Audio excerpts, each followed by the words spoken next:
ঢাকা, চট্টগ্রাম, খুলনা, রাজশাহী, রংপুরে আমার ভাইয়ের রক্তে রাজপথ রঞ্জিত হয়েছে।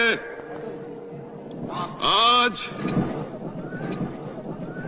বাংলার মানুষ মুক্তি চায়, বাংলার মানুষ বাঁচতে চায়, বাংলার মানুষ তারা আজ তার অধিকার চায়। কি পেলাম আমরা?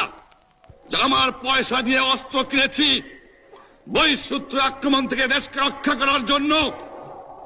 আজ সেই অস্ত্র ব্যবহার হচ্ছে আমার দেশের গরিব দুঃখী অস্ত্র মানুষের বিরুদ্ধে। তার বুকের উপরে হচ্ছে গুলি। আর যদি একটা গুলি চলে, আর যদি আমার লোকের উপর হত্যা করা হয়, তোমাদের উপর কাছে আমার অনুরোধ রইল, প্রত্যেক ঘরে ঘরে দুর্গ গড়ে তোলো। তোমাদের যা কিছু আছে তাই নিয়ে শত্রুর মোকাবেলা করতে হবে এবং জীবনের তরে রাস্তাঘাট যা যা আছে সবকিছু আমি যদি হুকুম দেবার নাও পারি তোমরা বন্ধ করে দেবে।